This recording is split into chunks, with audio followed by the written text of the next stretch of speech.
welcome back to the EquiRatings Eventing podcast. And we have a classic show for you today, listeners. We thought, seeing as the Olympics are getting closer and closer and closer, and we are all out there trying to build teams on who we think is going to be selected for what country, is this person going to be in, is that person going to be in? There's so much speculation. And we thought that now would be a great time to go back and listen to the Greatest Team of the Decade show that we released back in 2019. It actually came out in December 2019, where Nicole, Dee, and Sam look back at some of the greatest team performances of the decade. So we hope you enjoy this, and hopefully it just gets you into even more of the Olympic spirit as Paris edges closer and closer. Welcome to the EquiRatings Eventing podcast. Oh my God, it's yours. Sorry. What do you think you're doing? What do you think you are doing? It was muscle memory. Oh, muscle memory. Isn't that convenient? I literally have to make up shows so I can host. We won't be starting that again. We're just going to go as we are. You're listening to your host for the evening, Diarm Burn, of EquiRatings. It is the greatest show. I think we know how this works by now. I've got Nicole Brown on the line. Nicole Brown, how are you? I'm very good. I forgot that I was just the guest, and I went to press record and then just launched straight into a welcome. So sorry about that. Just a guest. No problem. Sam, how are you? I'm very well. I really enjoyed that. And for listeners who didn't, just to give you context of what happened even before they interrupted each other, Diarm was about to explain how the show works, and Nicole just pressed the record button as well and just cut him off. And you hear this like ping to start the show. So I was loving it even before Nicole did the intro when Diarm wants to do the intro. So I'm loving this. It is December. It is like Christmas time is descending. The kids are getting excited. I've got the blackmail card of Santa Claus is watching. So the kids are behaving more. It's brilliant. The horses are in work. 2020 plans are in full flow. And I have to say, this is a great show. This is a great show.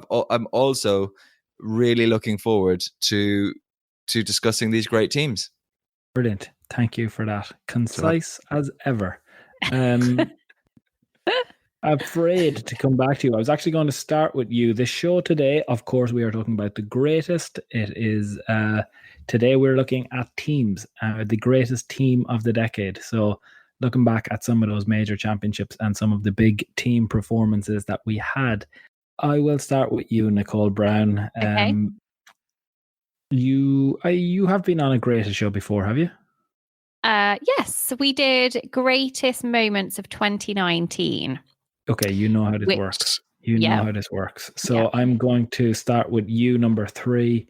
It'll go around the houses for the third best team performance, then number 2, and then we will finish with the best team performance of the decade. Nicole Brown, you're number 3 to begin. Okay, my number 3 to begin is actually going back to Now, I scratched my head a lot over which of these results to pick, but I'm going to go back. Britain. No. I'm going to go back to the 2017 European Championships, and I am going to pick Team Sweden, who ended up with a team silver. Now, this was the championships that you had the likes of Great Britain, who actually won team gold. It was their kind of return to the top spot of team competitions after a couple of years, a good few years that had been dominated by Germany and then France at the Olympics. Germany did not complete a team, and Sweden were on the podium to finish in second. But I think it was a result that absolutely solidified the fact that this is a team who could well be challenging for podiums at future World Championships and future Olympic Games. Because yes, they've not been on a podium at a Worlds or Olympics. Have they ever been on a podium at a Worlds or Olympics? I don't think back they said. in the day, yeah. I mean, they not last won a recently. European team gold in 1983. But otherwise, a team silver has been their best result. And they've got a few of them, including at Malmo in 2013, which was the other result that I could have gone to because that was obviously their home European Championships. But I have a feeling that year may come up later in this show. So I went for 2017. The likes of Ludwig Svennestal, Nicholas Lindback, Louise Svensson-Jarder, now Louise Reimerke, and Diarm's favourite Swedish lady, and Sarah Olgertsson Ossolt. So that was my number 3. Excellent. I like it. Don't seem over convinced by it, but that's well, okay. no, I mean, there has been, God, I'd say there's been about 200 teams, has there, that have competed this decade? Been a lot. Yeah. Guess how many individual gold medals Sweden have won in eventing? Individual Olympics. gold medals. Individual Olympic gold medals in eventing. There's only been about 20 or so. What, Olympics? Yeah. No idea. I know they have 2 gold medals in the Europeans, but so in fact, the first eventing Olympics was in Stockholm on home soil, and they won individual and team gold. And they did the same thing in Antwerp in 1920. So they won individual. Okay. So the first 2 eventing Olympics, boom, individual and team. And then they won individual gold in 1952 in Helsinki. So basically home soil, because Helsinki is the capital of which country, Nicole Brown? Oh, God. Or Dermot Byrne, fastest finger. I don't know. I wasn't listening. What was the question? Helsinki is the capital city of which country? Finland. Yeah, Finland. So next door to Sweden, and then their next individual gold medal was a year later, which was Stockholm. So they're very good. I mean, next time the Olympics goes to Scandinavia, watch out for Sweden. Yeah, I think they're often seen as the underdogs, and they won the Nations Cup series this year. I just think they have a good amount of very good horses and very good riders for what is a relatively small country. They're in with a shout next year. Yeah, for absolutely. Sure. Do you want to do your number 3 there, Samuel? I will. Okay, now I haven't been this cheeky the whole way through, but this team has always fascinated me because I actually think that this was the greatest team of the decade. But the reason that they're in my number 3 slot is because they finished 14th out of 16 teams when they performed. So you didn't say greatest team performance, you just said greatest team. And I think that this was the greatest team of the decade. It was the New Zealand team that went to the 2014 World Equestrian Games in Cannes. Right now, 4 per team, 3 of them didn't complete. Yeah, but this is so we're not going to focus on the fact that they were awful and performed terribly. We're going to focus on the fact that they were a great quartet, because this is who they were. What? Yeah, I mean, this isn't part of the game at all. So you just got to name 4 team. Yeah, the greatest. I mean, they didn't even get ranked cross country. They didn't make it to the last day. I will stand up for Sam on this one, and seeing as it's his number 3, I'll say that it's a fair shout because I actually considered doing something similar. I don't think. I mean, we could all just pick. We could all just pick 3 or 4 individual performances. But sure, this team didn't even individual This team, yes, but this team would beat, like, if you were doing like a fantasy. Some sort of, virtual thing that you could bring back. What do you call that? Like a Legends game or something, where you could bring back people from the past and stuff like that. This team, Andrew Nicholson, Nereo. Firstly, Andrew's last performance for Team New Zealand. Nereo had already been an individual bronze medalist at a World Championships 4 years earlier, and he was 4th at the London Olympics. So Nereo, one of the best horses in the world, went on to win badminton, as we know. Like one of the best horses we've ever had in the sport, with one of the best ever riders. So there's your front man, and he actually did finish 8th. Jonathan Paget and Clifton Promise Now, this was 2014. In 2013, they won the hottest ever badminton, in my opinion, and in our ratings opinion, it was the hottest ever field. So they beat anyone there was in the sport to beat, including Le Biostatic Sam, Andrew, William, Sandra Ofarth, who actually won this World Games. So he'd beaten them. So Clifton Promise, and had the controversial result of the decade in winning Burley and then losing it subsequently. But this horse was one of the best horses in the world, if not the best horse in the world at the time, given that 2013 year. Tim Price and Wesco. This was when Tim was really coming up and hitting the stage. And these guys obviously went on to then win a 5-star after this, and second at Kentucky as well. So we already had a good idea of how good Wesco was. And then Sir Mark Todd and Leonidas. And we, if anyone is going to... Was Janelle Price not in that team? She wasn't on the team. She was an individual. Was she really? With Classic Yeah. Norway? Oh, okay. Why would you ever question something that I... It's the fountain of all knowledge. She finished 4th, didn't she, there? And she missed out on a podium place by a pole down in the show jumping. So I would have automatically... You're right. You might as well include her if we're just talking about great riders. No. Well, no, what a team. Leonidas, Wesco, Clifton Promise, and Nereo in 2014. What a team of titans and legends. All it of them. shows you, though. It just All shows of them you. are 5. Exactly. No, apart from Leonidas. Yeah, Not Leo 5 himself didn't win, but he did have the greatest man ever to walk the earth riding him. And he was a great horse. Let's not forget that. Absolutely. Yeah, he was. Yeah. Because he didn't win, didn't mean is. it wasn't an amazing horse. And honestly, I'm not even joking. I honestly, for go, it's great. It's fun looking. Go and watch it. Go and watch how well they did. Or I don't know what else you could do. Look at the results. A brilliant team is my point. I think just a brilliant. I think one of the best teams. And this is what this show is about. Because we could have just given you, every team that's won a championship. But how fun, that's a bit boring, isn't it? Whereas I think that I've highlighted quite an interesting point that people could overlook. The New Zealand team of 2014. Go look at it. Brilliant. Performed terribly, but they were brilliant. Yeah, you're right. It was a shock. I remember at that World Championships, it was quite it was one of the. It obviously turned into, when we've talked about it on previous shows or recent shows, about that particular cross country day and the wildness associated with it and how tough it was coming off the back of that tough badminton as well. But the first key moment, that that murmur that goes around not just the rider's tent but all of the collecting areas and all of the places where people are standing trying to get information back when you're kind of not out at a spot on course.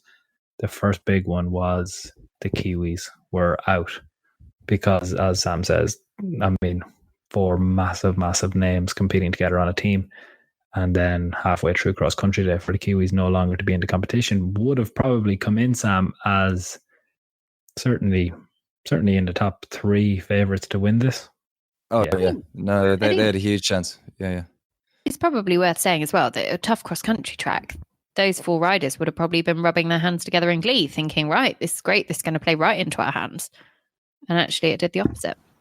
It was a weird one. I was first out for the Irish, and at that time we would have been, the big thing for us being a WEG is that it's your first chance to qualify for the Olympics, and that's what would have been on our agenda really, rather than a medal. And I think that helped us. I was first out. I had we obviously knew it was going to be soft. We obviously knew it was going, as in the ground, and we knew it wasn't going to be an easy day, but nothing prepared. I was shocked as I galloped for the first minute. I could not believe how much my horse's feet were going into the ground. We had walked that course like 3 or 4 times, and you're starting to kind of, the grass is disappearing and it's getting a little bit muddy and stuff like that, but you're not like, you weren't sinking, you weren't squelching.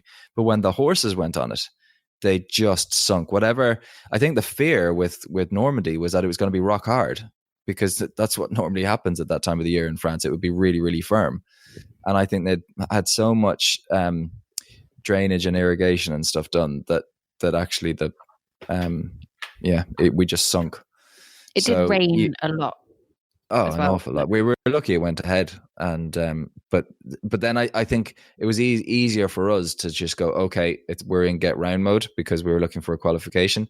I'd say the Kiwis were going for gold, and it's harder then to really just take your foot off the gas and think, okay, let's be in get round mode. I'd say they were still looking to try and be as quick as possible. They produced two of the fastest times in Classic Moe, the individual, and Nereo, were I think the two fastest times of the day. Okay, interesting choice, but great team. Do you want my number 3? Please. You were at these ones as well, Sam, and you'll be able to shed a little bit of light on what it was like on the ground. I am picking the Canadian team back at Kentucky 2010. Couple of reasons here. So I was looking back. Kentucky 2010. Firstly, actually, I figured we'll bookmark this decade. It was the first time that all of the sports were held together in the same venue, and we've now had the last time as we go to the World Games again next time around. So that will be a first and a last of the decade. The team, they were sitting on a score of 98.4 after the first phase. Looking at who it was, we had Selena O'Hanlon was there on Colombo. We had Stephanie Rhodes Bosch on Port Authority, Holly Bennett Awad on Gin and Juice, and Kyle Carter on Madison Park. Now, I think these are pretty good dressage scores. I mean, they started, as I say, on that score of 94.8, which was a 29.5, a 33.9, and a 35. And then they were discarding Kyle Carter's 42.3. They're converted scores, so they were all kind of low 50s or mid 40s for Port Authority and Stephanie in the old scoring. Interesting little fact, that 98.4 is the exact same score as the Canadians started on in Tryon, and pretty much the same score as they started on. 98.1 was what they started on in Tryon, and 98.4 as it was here was the same score as they started on in Con 4 years later, which is hard to believe, really. But there was actually, I mean, the first phase doesn't really do anything. So there was actually about 90 teams this decade who were better than them in the first phase. But this was all about the cross country, and of the 4 on the team, the 3 of them, Holly, Selena, and Stephanie, all jumped clear and inside the time. I think the Brits actually did it at Kentucky as well, if I'm not mistaken, Sam, didn't they? But they didn't include. So there are three counting scores in the end. Did for the Brits, but Miners Frolic didn't, and he was on a better starting score than opposition Buzz. So the key thing about this it's a brilliant shout, brilliant team, is that this team became the first ever team in a world championship to not add to their dressage score. So because their best 3 after dressage all remained on 0, and they were the first to do it, and it wasn't done again until 2018. So it was a brilliant performance, and actually one of them knocked a pole. Sorry, I mean in cross country. Sorry, I just mean in that cross country phase. So it was the first time. It was the first time it was done, and there, and it gave me. It also, as we've talked a lot in the Olympic build-up, the power of those big 6 nations: Great Britain, Germany, France, Australia, New Zealand, and the US. Their dominance in team competitions at the Olympic Games for the last 40 years. I think this Canadian performance gives a lot of nations like Ireland and Sweden and Belgium and the Netherlands, that it can be done. You can go. This was their first medal in, I think, 32 years. Like you would experience this, whatever it is, 8 years later in a World Games as well, and back in the US as well, at Tryon. But I guess from a team point of view, you can imagine a nation like Canada, which is obviously a big eventing nation, but smaller than its big brother, the US, similar to what we have with our friends across the water in Britain. And they're going to, the US backyard, the home of horses in the US and Kentucky. They're not going to be operating from the same budget. They're not going to bring the same amount of fans. There's not going to be the same media coverage. Fine, all these riders and all these horses are, Gin and Juice went on to be kind of a legend, or even was at this point a legend of the sport. Selena would rock up with Foxwood High years later and show how this was the start of something very special in her career.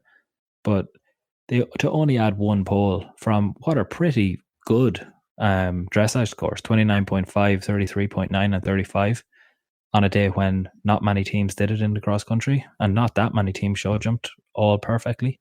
Well, that's where they were under pressure, by the way. Like for me, their cross country performance was the stuff of record books, and it was brilliant. And personally, that's how I love a medal to be won, and particularly a team medal that they go and deliver on cross country day. But the US, New Zealand, and Canada were in a serious ding dong battle where one of them was going to miss out, and it was always going to really kind of come down to a rail. And Canada and this quartet from Canada, they all did their job. They all put scores on the board, and they all minimized the penalties. And I think they probably would have taken a bronze medal even on the Sunday morning.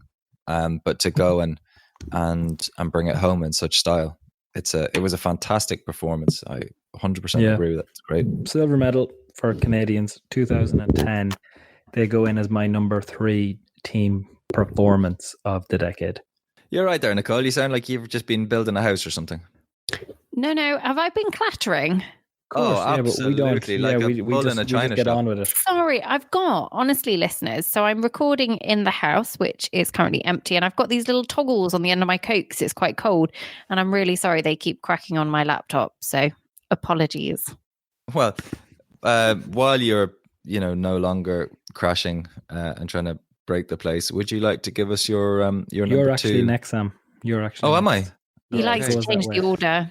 No, because then otherwise people don't get the chance to be first ever. Okay. Oh, I see what you've done. See? Well, the interesting thing about this was this leads brilliantly on from your pick, your Canadian silver medalist, because I too have gone for a silver medal winning team, and I too have chosen a team at a World Championships who performed superbly. Really in all 3 phases. Really? I have chosen. Have you? You wouldn't believe it. I've chosen the Irish team from 2018. Yeah, I don't know if you remember, folks, but this Irish team, they won the team silver medal, and I don't think I've ever mentioned it before. Nicole, I've actually got a really funny picture that I can post with this podcast. Amazing. Is it Sam brandishing his medal again?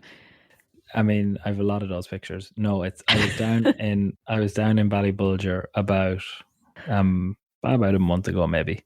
So it's now, it's now December. So let's imagine it's November 2020 or 2019, and you walk into Sam's sitting room, and it's like you're preparing for a birthday party. So there's bunting everywhere and balloons, and the bunting says "World Silver Medal." So the bunting's been up not a joke for like 14 months. Why would you take it down? Do you go to bed at night, Sam, wrapped in an island flag? Well, I just have the medal under my pillow, lest we be broken into or there's a fire or something. Like, I might not be able to find it if there was a fire or something. It's actually great, Sam. It's my number 2 as well. So I'm going to join you on this one, but you take it away. I think you have to tell the story first. I'll tell you what we'll do, Dee. I'll let you talk about the performance. What I was going to let the angle I was going to come out was the build up, because the team of Mr. Chunky, Porg McCarthy, Horse Celery, Ben, Sarah Ennis, Rogan Rua, and Cathal Daniels, and Horse Highlight, and myself. Myself and Cathal were basically 6th equal at Le Moulin, 5-star earlier that year, and we were both kind of rocking up, I think, on 2 very good cross country horses. I had plenty of experience, and Cahill is golden wonder boy. I call him Boy Wonder. He's won medals all the time, but this was his first team appearance, and I felt we had 2 really strong team horses. I thought either of us could have been pathfinders. I thought it was logical to kind of put us 1 and 2, which is where we ended up in the team. But the exciting thing for me was that Sarah Ennis had been in the top 10 at the European Championships in Stragom. I mean, actually very close to a medal, individual medal in Stragom with Horseware Stella Rebound. And, she had those brilliant Chatsworth form and stuff like that. And we knew that we had a world-class combination here on our hands. And Mr. Chunky and Pora were doing the exact same thing. And at Campfire, I had a broken collarbone, and Mr. Chunky and Horseware Stella Rebound were both there, and they finished 1st and 2nd. I think they both finishing in the 20s. And at the same time, there been a few injuries maybe coming out from, I think, the Australian team. The fallout from Aachen was that there was, a couple of big names weren't going to make it to WEG. It was about the time that the Fisher Rakana news broke, that it looked like Michael Young probably wouldn't be going to WEG. And I was like, guys, this is like, we could compete against these people, with these horses in, but it was just for months starting to build that this team could really deliver against any other team. Mr. Chunky had been in the top 10 at Badminton, and so basically when we went to WEG, all 4 of those horses had been in the top 10 at either a 5-star or a championship in the last 12 months. And and it was just really exciting to be a part of that. And all 4 managed to deliver. And the whole thing was you sometimes everyone goes to a championship with hope that, like, if we do this, we could. That's the sentence. If we do X and Y, we could win Z. But the whole team and the whole feeling for me was like, guys, we just have to go and just do what we do. We just have to go and do what we've been doing for the last 12 months. And it would take 3 very, very good teams to go past us if we do that. And that was it. That was exactly how it unfolded. Yeah, I remember you going, and I remember you were all confident going there. And you had a really clear plan. There was actually it felt a lot less like luck and hope. And I don't mean that disrespectfully to any previous championship team, because they all had plans as well. But this one felt like you were going there with a very achievable, like a plan that felt very achievable. It didn't feel like you all had to PB. I think that was a critical piece of it. You knew that Sarah and Porrick were performing mid-20s dressage at the time, but went on to do that at WEG. You knew yourself how good you were in the middle phase, and that you had a very clear plan around your what you wanted to do in terms of that contributing score and what score would be a contributing score. I guess the bit for me that made it special, and talking about outside the performance and talking about outside, I guess, the personal side of watching you finish on your dressage score at a World Games, the piece for me which made it really special was, I think there was, for all of the confidence that you guys had going there, all of you had, you were all experienced enough, maybe outside of the Boy Wonder, who had kind of an unblemished route to this, and he went with the kind of childlike confidence that comes from never having been down. Like, he's just a hard worker who's done very well. But like, if you remember, Sarah had been at that World Championships in France in 2014 with this horse, and had a 20 penalties cross country, and then hadn't been on the Olympic team in 2016. Porrick had been to Blair 2015 and had the disappointment of falling. I think he fell in this stadium. You were at the Blair Europeans, and while it was a personal success, you weren't on the team. And you also weren't at Rio 2016. You know, all three of you who kind of were going there as experienced, confident Irish riders, you'd all had something, for Ireland at the past, because you'd all competed plenty of times for Ireland at the past, which made you realize that, yes, all of this could go right, but it doesn't take much for it to go wrong. And while that was never your mindset, and it couldn't be your mindset, it made it doubly special for Irish fans and huge group of Irish eventing fans who turned up at the airport to welcome you all home. Like, it was quite an emotional day for a body of people who were way beyond you three. Now, we've talked about this so many times, and we won't go on about the Irish performance, but it was, and look, we can probably have this conversation because we're closer to it. Lots of teams, you can imagine what it would have been like on that Canadian team in 2010, or you can imagine what it would have been like around the British camps at Stragom or after Tryon. Of course, when you're closer to the teams, you get to see the emotion and the story. But for all of those pieces, this one stood out to me as well, Sam. So this was my number 2. Your number 2, Nicole. Have you picked Ireland at Tryon?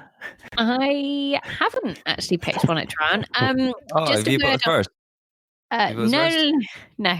I did actually consider you picked Sweden, Ireland, and then Sweden, and you've not picked. I'm only joking, Nicole.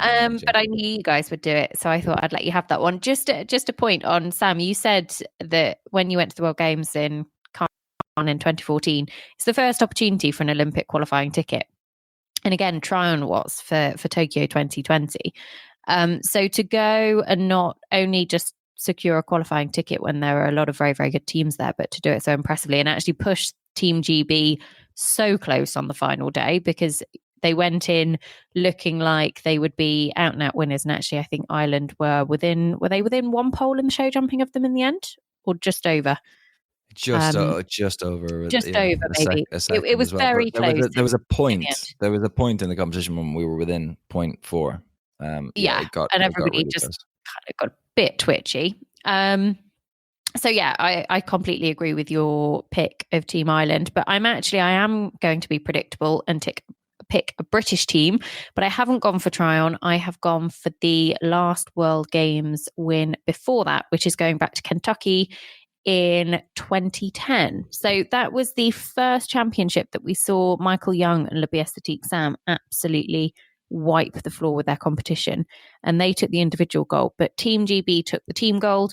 And again, it was a really, really impressive team. You had William Fox-Pitt and Cool Mountain, who actually, I think, took the individual silver. You had Mary King, Imperial Cavalier, Nicola Wilson, and the great opposition Buzz. And the discard score was actually Tina Cook, Miners Frolic, who were the former European champions, in fact, the reigning European champions at this point. So it was just one of those teams that doesn't come around very often, and massively, massively impressive.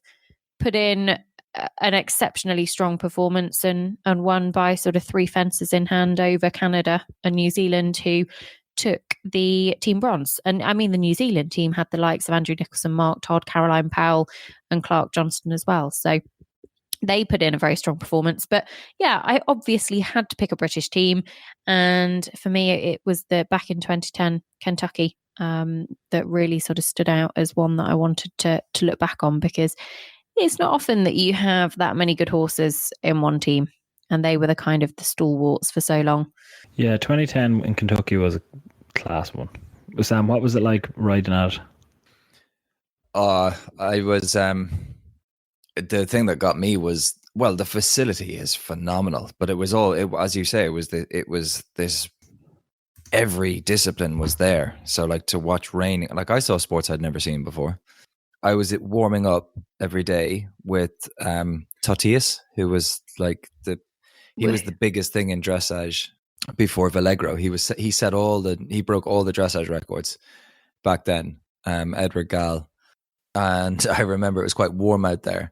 And when Tautius was working, he'd do like kind of 15 minutes and be breaking quite a sweat, and the grooms would run over, one on each side, buckets, wipe the sweat off. So I made my poor wife sparks. I was looking at this going, we need to do this with horseback bushmen who can't even go on the bit. So I was in the warm-up with these guys, and then I was like, water, me and the horse. And so I was like, for God's sake, lugging around. She was like, yeah, would you learn to maybe, get him round maybe for a few minutes, and then I'll wash him off. But it was amazing. It was a good competition. It was yeah, it was big for me because I was still young. Like, we were quite a young team, but that British team, they were very strong, and it was they made everything look easy, and that's what a good team does do, I suppose, around a World Championships. They never really broke a sweat. They were very, very within themselves. Good team. I feel like that was the last time for a good few years before Germany really took over dominating, and there was a kind of a changing of the guard in the British team, and sort of before they came back I think that was their last gold medal before the Europeans at Stragom.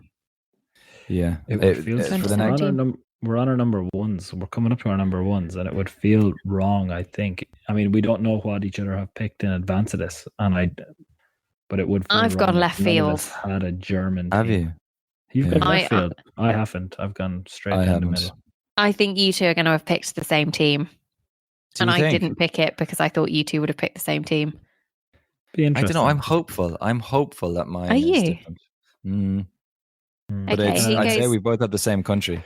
If we look at the first phase scores, the best ever first phase score for a team this decade is Germany at Stragom. 58.5 they started on. That's obscene, isn't it? Yeah, no, it really is. It was Bettina, Ingrid, Bettina on Senior Medicott, Michael on Sam. No, Fisher Rakana, wasn't it? And Ingrid on Hale-Bob. And Julia was there on. Was she there? Was Julia there? I think she was there. 2017. Yeah. No, they didn't win. Yeah. That was the year they were disqualified. Yeah. Is this your team, D? No, I was just looking at the first phases when I was trying to pick one of these, okay? I thought I was off the hook. I thought we'd avoided a clash. I was looking at the first phase scores. Stragom, the Germans, 58.5. Next best, Lemulin, the Germans, 65.8. Next best, the Germans at Blair. Next best, the Germans at Lemulin this year. Next best, the Germans at Tryon. Top 5 first phase scores. Do you want to go and commentate on dressage? No, I'm just saying that if you're gonna, if you want to win, and if you look at all the Europeans, they've all been 1 and 2 individually. You got to start well. Now, if you want to win team, you've got to jump cross country, which they didn't do on that occasion. Okay, I am going to go with my number 1 pick. I'm going to be so upset if it's my team. I think it's going to be. It was the best team performance this decade, so I wouldn't be surprised if it is. It's the British team at Stragom 2017. Is that what you've gone for? Oh. Yeah. Oh, great. Okay. On you go. Are you surprised? Yeah. No, they were good. No, they were candidates for me. But no, this is good. I think my team would have. You think your team would beat this team? I look forward to hearing it. Yeah. I think this is an unreal team. Okay. So it was Nicola Wilson. It was a very good team. Nicola Wilson and Bolana, Tina Cook and Billy the Red, Ros Cantor, All-Star B. They started Bolana 23.4, Billy the Red 25.5, and All-Star B 25.7. It's a team sport, so you need to mention the Pathfinder who didn't contribute to the winning score, but still contributes to the team. He didn't count after the first phase, 29.2, Cooley SRS, Oliver Just Tennant. rubbing it in his face. Then he had 40 jumping penalties with some small amount of cross country time. And then the point I would pick up on what Sam is saying though is that actually his cross country performance, he was Pathfinder and he was one of the quickest on the cross country despite having a couple of problems. So I imagine there was some very valuable information that went back. Maybe. Look, Oliver Townsend has done loads of class things in the sport. And when that he is one of them. I am more than happy to put them up in lights.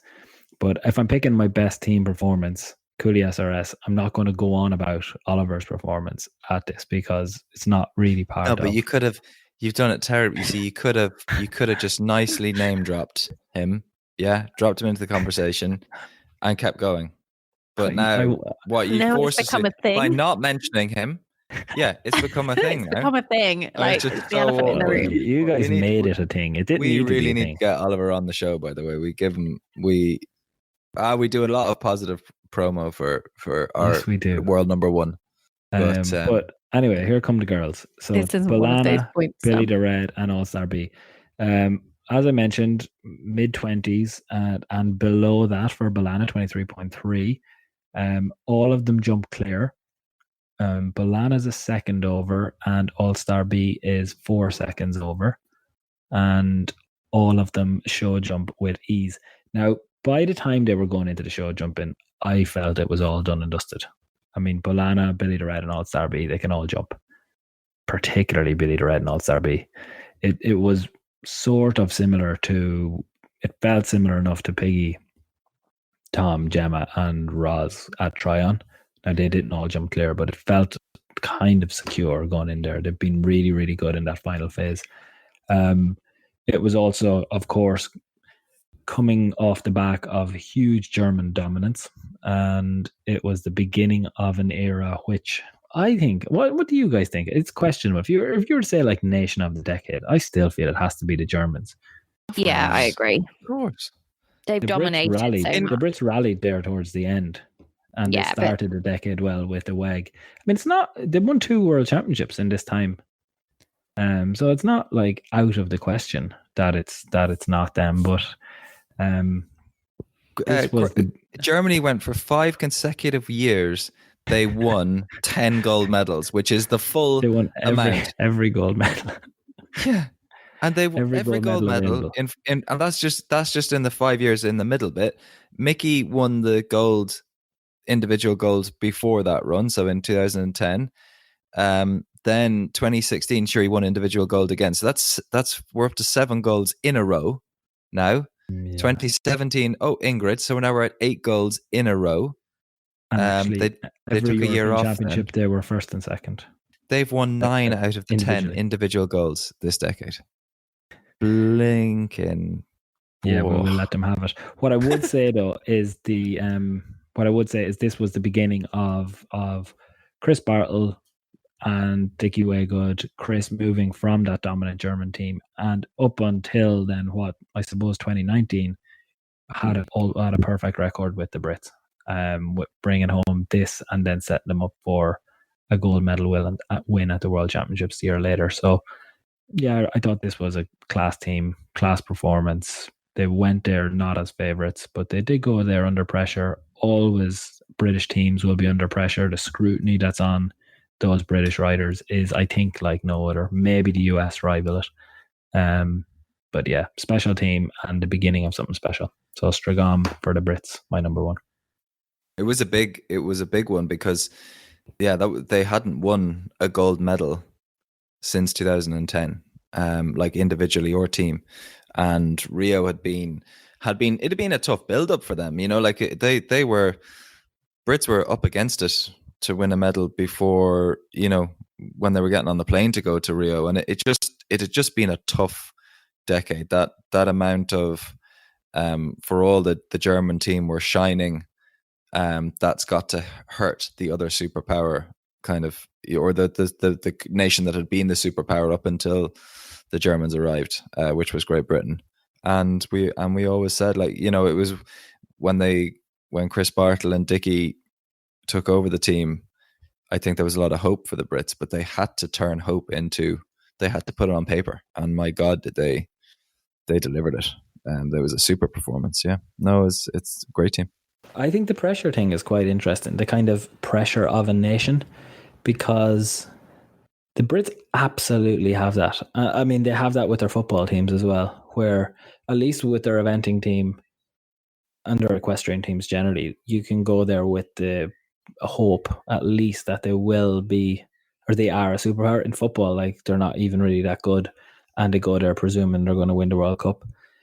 I think it's a really interesting comparison potentially with the US now, because the pressure is growing and growing and growing in a similar way as it would have been in Britain in that time, 2010 up to 2017, for a team that are at the forefront of eventing. The US are still such a huge eventing nation, literally, and so much love for the sport, so much expectation, so much investment of time, money, effort. Yeah, that pressure continues to build, and it will come. It will come, but I think it also is about breaking that cycle, isn't it? Like, actually, in Rio 2016, it was France who broke the cycle of German domination, and it was the German team are beatable, and therefore other teams maybe thought, actually, we can beat them again, and the Germans thought we are beatable. Perhaps I just think there's that, confidence is key, and they had been so dominant for so long. And they always, as you said a little bit earlier on, got off to such an impressive start in the dressage that it became a little bit of, we're chasing the Germans again. But there was that belief that actually the Germans could be beaten. Agreed. You're up, Nicole Brown. Nicole, do you want to do your number 2? I'm on number 1. Yeah, sorry, you're on number 1. Yeah, your best we're all on number team ones. performance of the decade. Okay, so I am actually going to go for that French team that broke the German domination and took team gold at the Rio Olympic Games. Wow. They would have been a team, I think, that the French are always, you can never underestimate them, because they fly under the radar a little bit. And at the beginning of 2016, they came over to Chatsworth for the Event Rider Masters class for the very first ever leg. And they basically dominated. So I think they dominated the podium. All 3 of them were on the top 3 places on the podium. And then they all disappeared back to France. And nobody really heard too much about the sort of the French preparations going into Rio. But they then came out in Rio when the Germans would have been very much, favourites to take the top spot. And the Brits were very, very strong as well.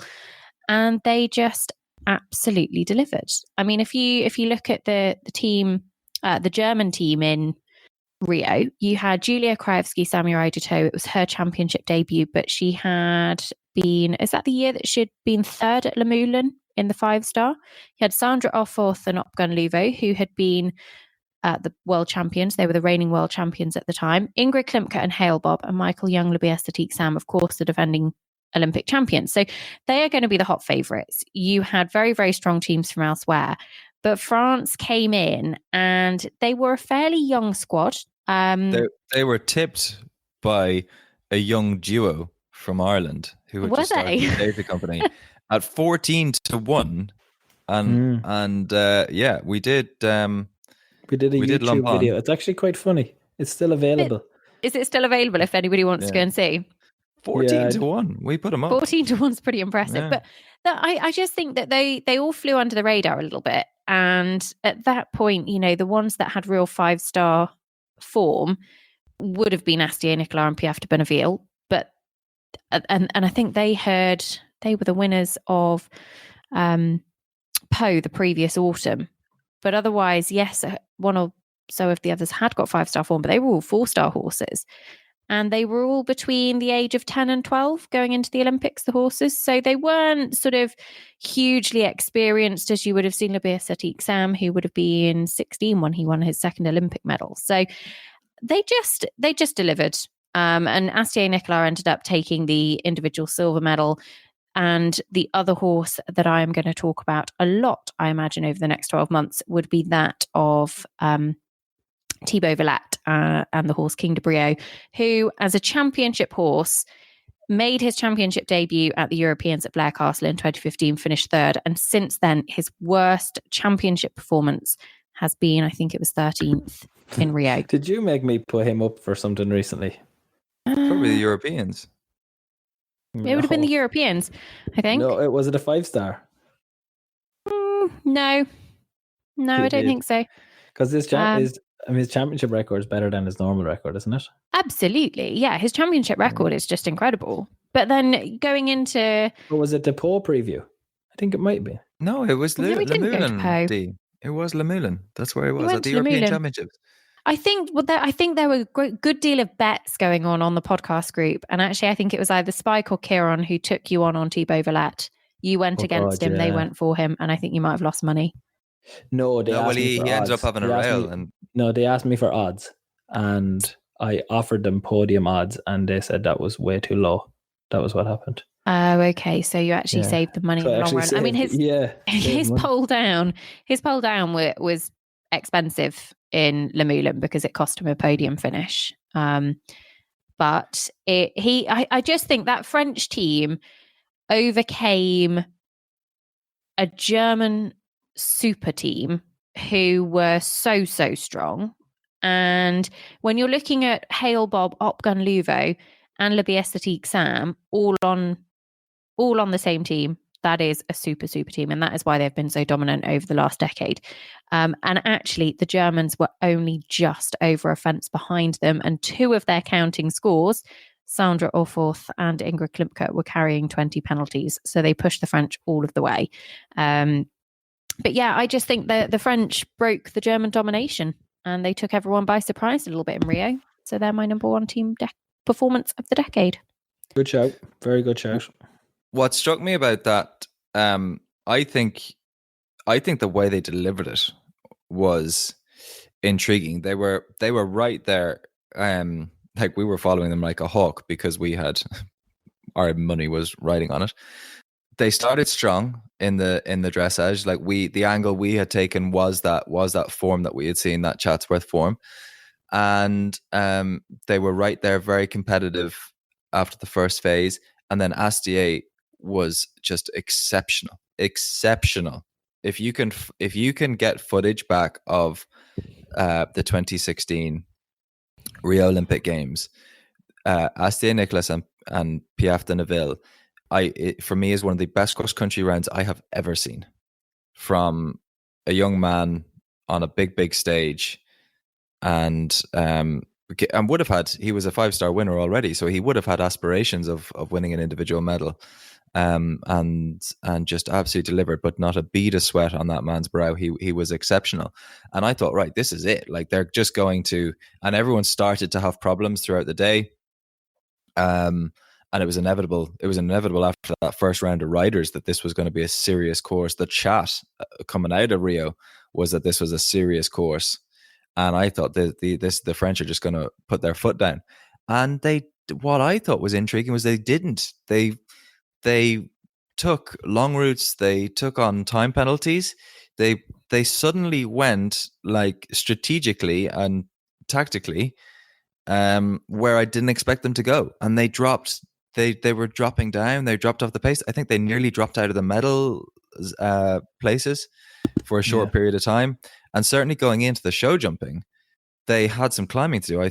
Off the top of my head, I think they were in bronze going in there with Germany always having the potential, despite having those Germans those were one rail away. I think the Germans had one test below 30, and this is all scoring now. Would it have been below 40? No, below 40. Yeah, below 40 in the all scoring. So Opgun Luvo was a 41.6 in old money. Le Biestatique Sam 40.9, and Ingrid Klimke was the only one, 39.5, that broke the 40 barrier. Queen. They had underperformed basically in the dress. But they had one clear jumping round cross country, and they were still only one rail away from crazy. The podium. They were fast. A lot of they were really fast, carrying penalties. I mean, you would never have thought that of that German team. We talked about their dominance at Rio. You can look at this and say Thibaut Villette, King de Brieux finished in 13th. They picked up 24.4 time penalties. Ingrid Klimke and Hale Bob actually finished in 14th, one place behind them. They only picked up 6 time penalties and 20 jumping penalties. So they had actually added 26 penalties to their dressage score in the cross country. So that was almost identical. But the French played it tactically brilliantly, and whether that was their original game plan or not, I don't know. But they just absolutely came from what I would say is probably nowhere. I mean, this is the same Olympic Games that we're talking about that New Zealand went in with Mark Todd jumping for team gold. And one poll went and they dropped team silver. Another poll went, they dropped team bronze. I think they actually Another had one went, poll. One poll was actually they were still fine. Oh, okay. One poll Yeah. fine, 2 polls dropped to silver, 3 polls dropped to bronze, and 4 polls, which is what Mark Toddley and I just had, dropped them out of the medals. I hope Di and Pete aren't listening. No, I know. That's like Poor at least the Leonidas. third or fourth Must be time at least the third time that we've you've- taken them through that on this show. on this show on this As in, on the eventing podcast. I was going to say on Yeah. this episode, Platform. on this poor episode where Leo has been hammered. It was. No, You're I put him right, up as one Nicole. of the greatest of all time. Pal, sure you just said I it was did. all Mark Todd there. They're a my few minutes ago third on the greatest pod. team. It's all recorded. No, I think on that though, I think this show jumping. You mentioned that Sam, the French did have to climb a little bit. The Kiwis did drop. The Australians were there, and I think it was Stuart Tenney who they would have been relying on, who they probably knew was going to carry at least a pole. And his poles came down. I think it was, from memory, one of the most exciting finishes in an Olympics. Now, London and the single rail chain, like for Sarah Algerson. Of course, the single rail for Ingrid at Tryon was fascinating. At the Europeans, a single rail, but on a more team. The Europeans this year, the single rail for Michael, giving Ingrid the win. But from a team point of view, this one felt like huge movement in the show jumping phase, which was brilliant. In fact, the Europeans probably had it a little bit this year as well, but this Rio one really stands out. Well, I'm going to bring some order to the podcast because Okay, we've been waiting for this one. As fun as this has been, there have been 8 teams mentioned. There's been, very deserving Swedish, Canadian, Irish, French, British teams put up. Oh, and New Zealand team. Well, I thought you were leaving it out on purpose. But obviously this week, we've alluded to the fact that the Germans have been the nation of the decade. This team that I am choosing, it was a team of 4, 3 scores to count. Their discard score finished 7th individually. And it was Dirk Schrader and Hop and Skip. This was the discard score. One of the great pathfinding combinations. Hop and Skip, just a brilliant horse, brilliant cross-country horse. And Dirk, one of the great thinking men of the sport and great cross-country riders as well. I mean, great rider in all 3 phases, to be honest. But that was the drop score. I was looking for a German team that had Ingrid and Michael for sure. This team has that, and the other team member was Sandra Ofarth and Opgon Lubo. It's the Blair team European Championships from 2015, the German team there. They won by 51 penalties. That's how far ahead. That's of Great Britain. obscene. 51 penalties. They could have ridden another combination. They could have counted all 4 scores. Yeah, they actually could have. Like, that's just mad. Counted 4 scores because Dirk was on 48.3. They could have counted his score. Going, we don't need to drop that. We'll include it. Oh my God, is that true? They could have counted his score and still won. Yeah. And wow. I wanted to have Sam, Labiacetic Sam, in the team, but I couldn't. Michael won this with Fisher Takano, who hadn't done a whole heap before and hasn't done a whole heap since, but he was an 8-year-old. And if one performance can ever put a horse into the record books, then this is it, because it was a championship, and it was a tough championship, guys. Blair was attritional. It was difficult conditions again. It's up and down. It's Scotland. They don't say Scotland, it's Scotland. Right? Sounds like it was tough. In Bulgaria. It's tough. Scotland. It's Scotland. Oh wait, Sam, I would really like to hear Nicole try it again. Yeah, my brother actually lives in Scotland, and I have Scottish family, so they're probably all going to disown me now. Where does your brother live? In a Scottish accent? Aberdeen. Aberdeen. In his local tongue, please. Aberdeen. Oh. Scotland. That's okay. That's not very good. Aberdeen. Oh wow! I mean, you're leaving out letters and everything. Oh dear. Nicole, I hate doing this, but I mean, if we were to put this to a Facebook or a Twitter poll afterwards, and we were to put these teams up against each other, the French team at Rio, the Brit team at Stragom, and the German team at Blair, it actually feels like he's right. I mean, those kind of numbers are just blowing me away. I mean, I agree. To be able to count all 4 of your scores. And as you said, not mental. Just, I mean, the Rio cross country track was so difficult. Stragom was tough, but it wasn't anything like Blair 2015. It was nothing like Blair 2015. I mean, that was. Hi guys. Hi Harry. You doing right? Sorry, it's on traps. That's okay. Are we on? Oh, you're on. Okay, we're still in the middle of another pod. Harry Meads joined. Oh, are you? Are you joking? No, that's okay. Guys. Sorry, have I just butted in? It's great. Harry, guess where we are? This is brilliant. We'll definitely leave you in. Very good. Well, just hit me with a totally unprepared topic. We are discussing the best team of the decade. Greatest team of the decade. And we're currently, we've gone as our number one, so I won't give you all of the choices, but as our number ones, and you can decide, I won't tell you who picked them, you can decide which one you want. The French team at Rio. Yeah, and we're talking about best as in like if you're going for one-off top score, or are we going for like longevity of the greatest is very subjective, Harry. It's whatever you feel is the greatest team performance or the greatest team.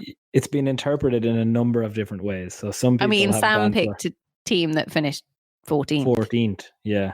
They got eliminated. No, well, hang on. Because they were nice. Because they were nice.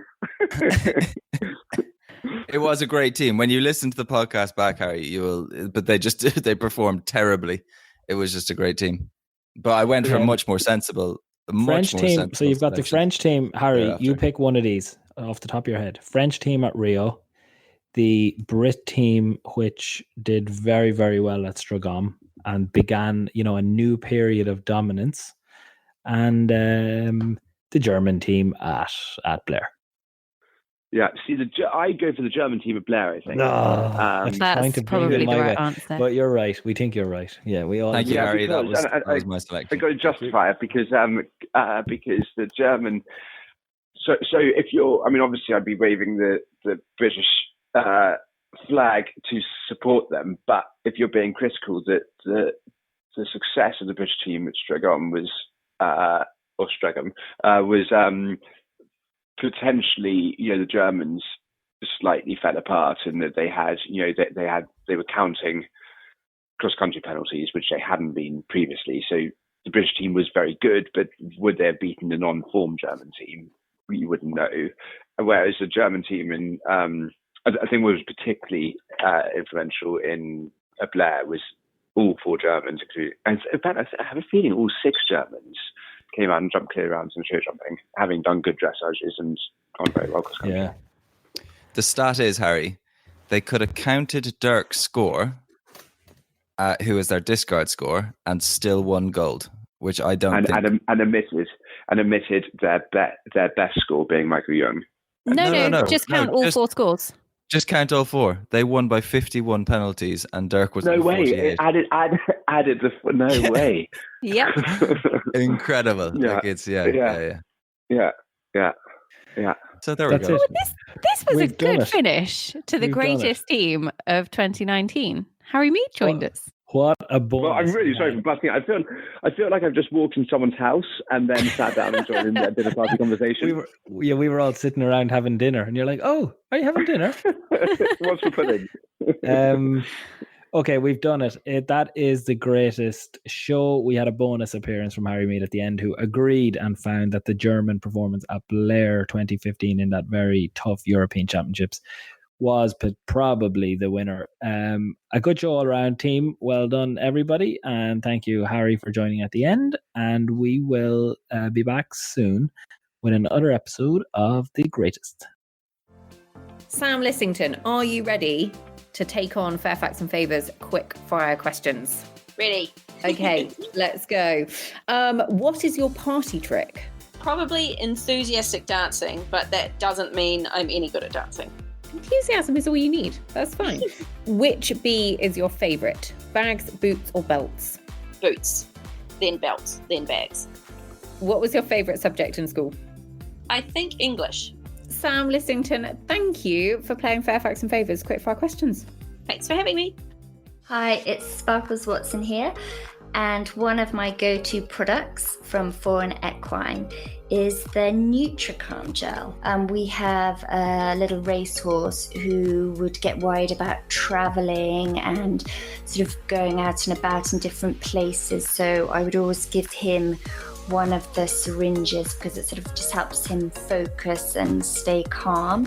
But then right on the other end of the spectrum, I gave it to Talisman at Burley, and that really helped him take a deep breath and focus, so much so that he was actually able to go in the main arena and contain himself and do a dressage test, which is a really hard thing for him.